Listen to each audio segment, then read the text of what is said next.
Coach sportif, est-ce que ton planning d'aujourd'hui te convient? 99% du temps, la réponse est non. Pourquoi? Parce que tu travailles des horaires que tu n'as pas choisis. Peut-être tous les soirs, tu n'as pas vraiment de récupération, ou alors tu as des moments 1h30, 2 heures entre deux cours, tu n'as pas le temps d'entrer chez toi, tu bosses le samedi matin alors que tu n'auras plus envie. Bref, ton planning est souvent subi. Dans cette vidéo, je vais t'expliquer comment choisir ton planning et comment faire en sorte qu'il te convienne afin de pouvoir durer dans ce métier.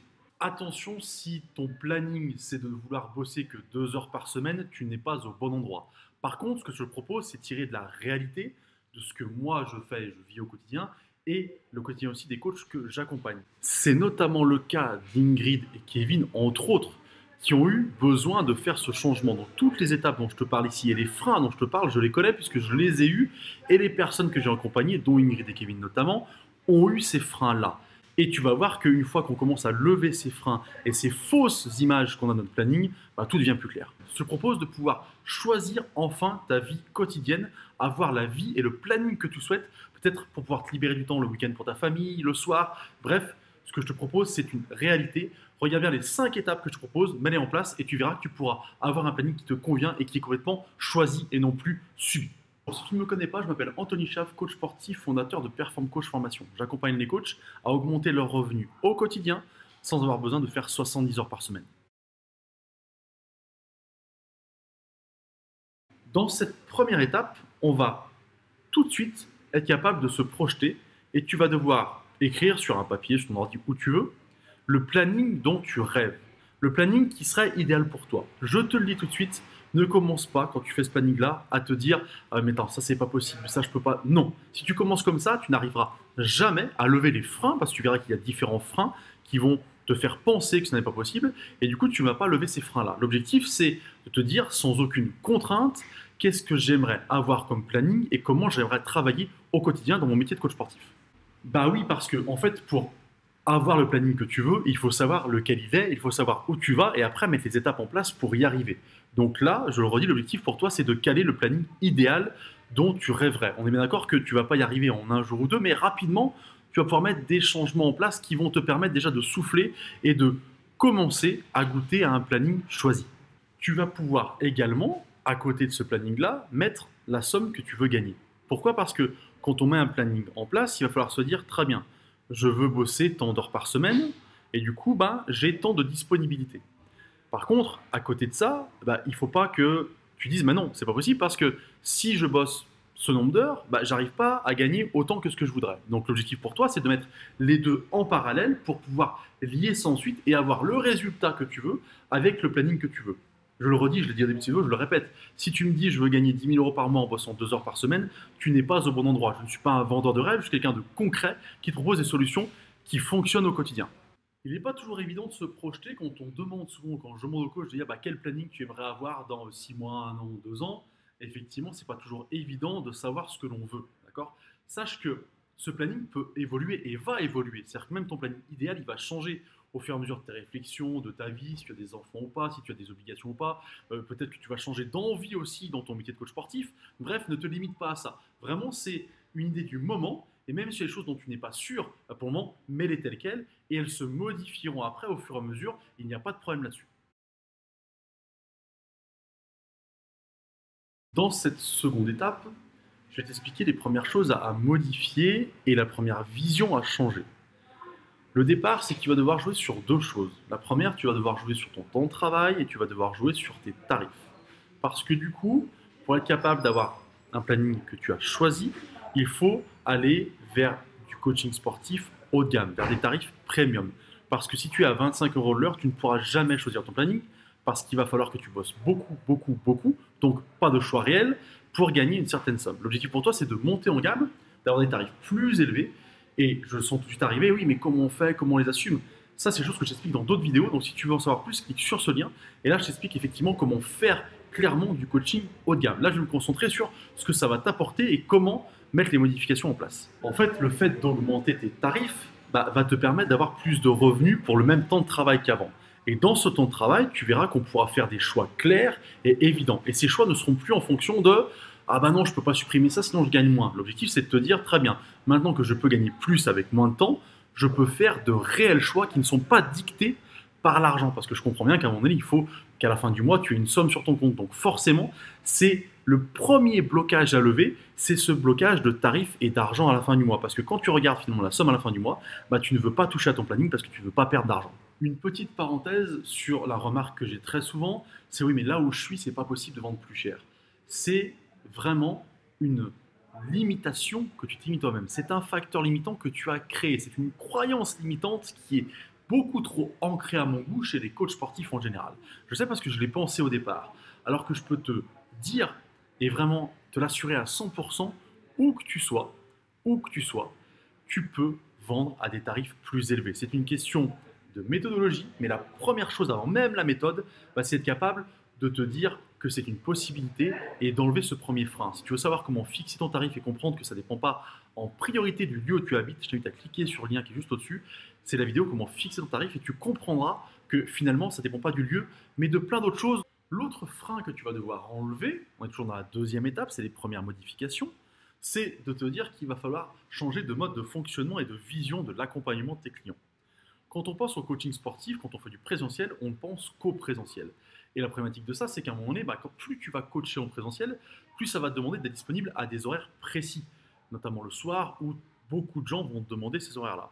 Et là, tu vas te retrouver bloqué parce qu'à un moment donné, déjà, peut-être qu'il n'y aura plus de place, ou tu vas te retrouver bloqué parce que finalement, tu vas devoir accepter un client parce que tu n'as peut-être plus que le mercredi dispo, mais lui est dispo le soir et tu n'as plus que le mercredi. Et le dilemme dans ta tête, c'est alors soit je refuse ce client, mais je ne gagne pas plus d'argent, soit du coup je l'accepte, mais je bosse le mercredi alors je m'étais promis de garder le mercredi soir. Il y a d'autres solutions, sachant que le coaching présentiel, là je ne te parle surtout pas de coaching en ligne, le coaching présentiel doit toujours être le socle de ton accompagnement.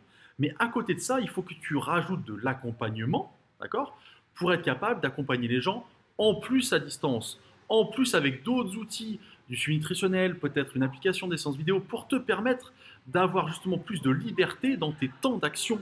Et c'est bien ça qui est important.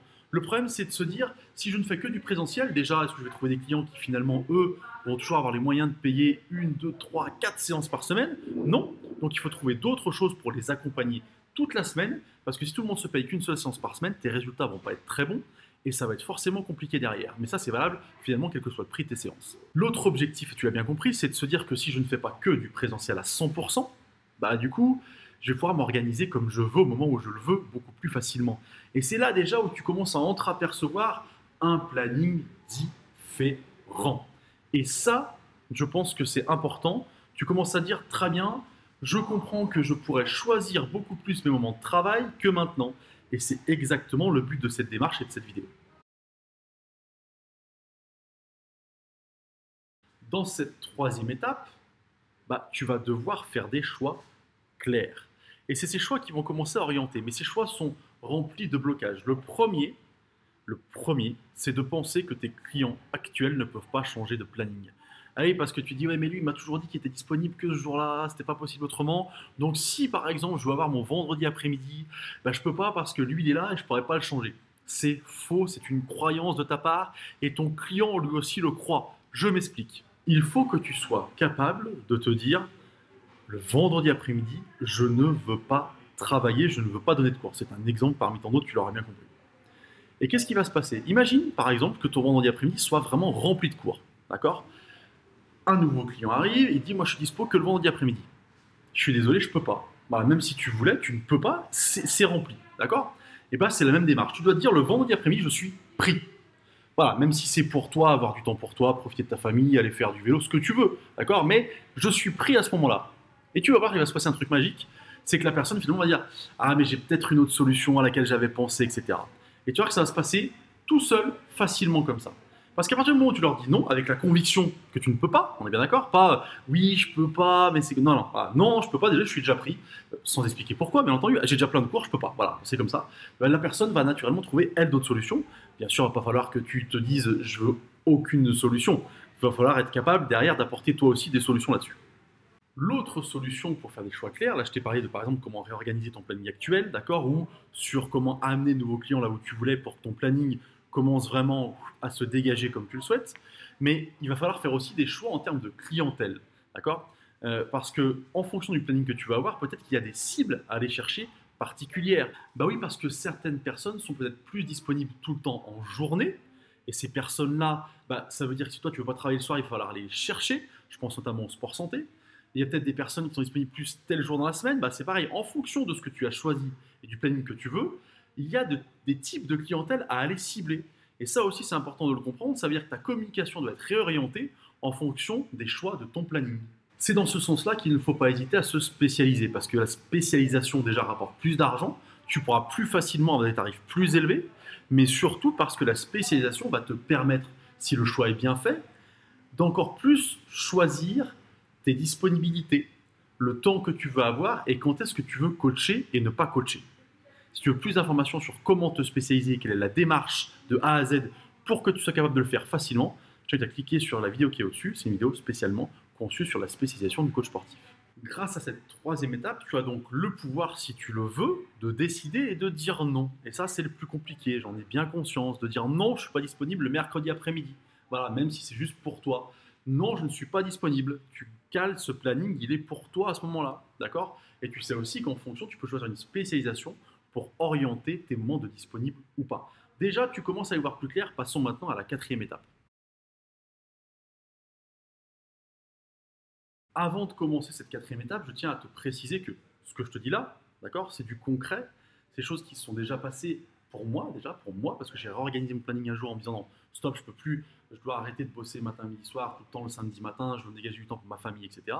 Et puis c'est ce qui est arrivé par exemple à Ingrid, une des coachs de la team, qu'on a réorienté comme ça, avec un planning des demi-journées où elle n'a plus travaillé, où elle peut faire autre chose, sa communication, ou même faire pour elle du vélo ce qu'elle voulait, d'accord. Et du coup, des moments où on a choisi de travailler et non plus des choses disséminées de droite à gauche comme ça qui finalement donnent l'impression de ne jamais avoir temps de récupération, de toujours être à la course et c'est pas bon dans la durée parce que tu ne pourras pas tenir longtemps comme ça. Dans cette quatrième étape qui est la suite finalement de la troisième et qui va t'aider à mieux faire la troisième, c'est qu'il faut que tu sois capable de caler des choses précises dans tes moments disponibles. Je m'explique. Si tu n'es pas arrivé à faire la troisième étape, tu dis oui, mais j'arrive pas à me dégager du temps, c'est parce que du coup, tu n'as peut-être pas mis quelque chose de concret en face. Par exemple, je me libère tous les mercredis après-midi parce que je veux faire du sport pour moi, je veux faire du VTT. J'en fais plus, c'est trop long, il faut que je sorte 2 heures, j'ai pas le temps. Voilà. Bah, du coup, par exemple, je vais me libérer pour ça. Je veux libérer 2 matins dans la semaine parce que j'aimerais emmener mes enfants à l'école ces 2 matins-là. Par exemple, bah, si tu as des choses concrètes mises en face de ça, tu verras que tu passeras beaucoup plus facilement à l'action que si tu dis oui, mais je veux me libérer le mercredi, on verra ce que je fais. Ça, c'est moins cohérent, ça t'oblige moins à passer à l'action parce qu'il n'y a pas d'objectif précis. Tu sais, c'est toujours pareil, je t'en parle souvent dans mes vidéos, s'il n'y a pas d'objectif et tu ne sais pas pourquoi tu fais les choses, tu ne les feras pas. Alors si tu sais clairement pourquoi tu dois mettre les choses en place, bah, les choses se feront, j'allais dire comme par magie. La cinquième étape, c'est de réitérer ce qu'on vient de faire avant et surtout mettre en action un cercle vertueux. Parce qu'en fait, ce qui se passe, c'est que si tu as mis les 4 premières étapes en place, tu te retrouves avec du temps de libre maintenant que tu peux utiliser comme tu veux. Et notamment pour pouvoir penser à tes projets suivants. Et donc faire grandir ta boîte. Avant, tu n'avais peut-être pas le temps, tu étais toujours pris, toujours en train de courir dans ta gauche. Donc là, maintenant, tu as le temps de faire ce que tu veux, profiter de ta famille, de tes amis, du temps pour toi, et peut-être sur les projets pro que tu avais aussi. D'accord? Bah, ce qu'il faut maintenant, c'est engendrer finalement ce cercle vertueux. D'accord? L'objectif, c'est de se dire j'ai de nouveaux projets, j'ai le temps maintenant pour les mettre en place et ils vont me permettre d'augmenter mon chiffre d'affaires, de faire augmenter et avancer finalement ma société et ce que je fais. Et ça, c'est une bonne nouvelle parce que plus tu vas pouvoir faire ça, plus tu vas pouvoir voir grand et aller de plus en plus loin dans tes projets. Ça y est, maintenant, tu as mis un planning en place, libéré du temps et ça te permet vraiment d'avancer dans ton idée, ton objectif, tes rêves, j'allais dire même, en tant que coach sportif. D'ailleurs, si tu veux en savoir plus sur comment passer un palier une fois que tu en es arrivé là, je t'invite à cliquer sur la vidéo qui est juste au-dessus ici. C'est comment passer de coach sportif de terrain à manager gestionnaire d'une équipe de coach. Et oui, parce que tu verras qu'une fois que tu as goûté au fait finalement d'avoir de la liberté dans ton planning et d'être capable de faire d'autres choses, tu auras peut-être envie de créer une équipe de coach pour manager plus, sortir plus de terrain, encore plus choisir ton temps, ton planning et du coup, gagner aussi encore plus d'argent. J'espère que cette vidéo t'a plu et qu'elle te servira au quotidien. Vraiment, j'insiste, le fait de passer de l'un à l'autre est très important. J'ai vécu toutes ces parties-là négatives de je me prends la tête sur mon emploi du temps, j'ai pas de temps, je cours partout, je travaille tout le temps. Ah, je me dégage du temps, j'organise mon planning, j'arrive à passer au-delà des difficultés et je suis capable d'avancer dans mes projets. Et ça, c'est quelque chose d'hyper important à comprendre, à mettre en place. Ça va changer ta vie au quotidien et la vie de ta famille aussi ou de tes amis si tu n'arrivais plus à dégager du temps pour les voir. Si tu as aimé cette vidéo, tu mets un like, s'il te plaît, ça me ferait plaisir et ça me permet de me dire c'est bien ce que je fais, je continue, je suis motivé aussi, tu vois. Le deuxième point, c'est que tu peux t'abonner, tu cliques ici, tu ne rateras plus jamais aucune de nos vidéos. Et puis surtout, mets un commentaire en bas si tu as la moindre question, je te répondrai avec grand plaisir. Moi, je te souhaite une bonne journée, je te dis à bientôt.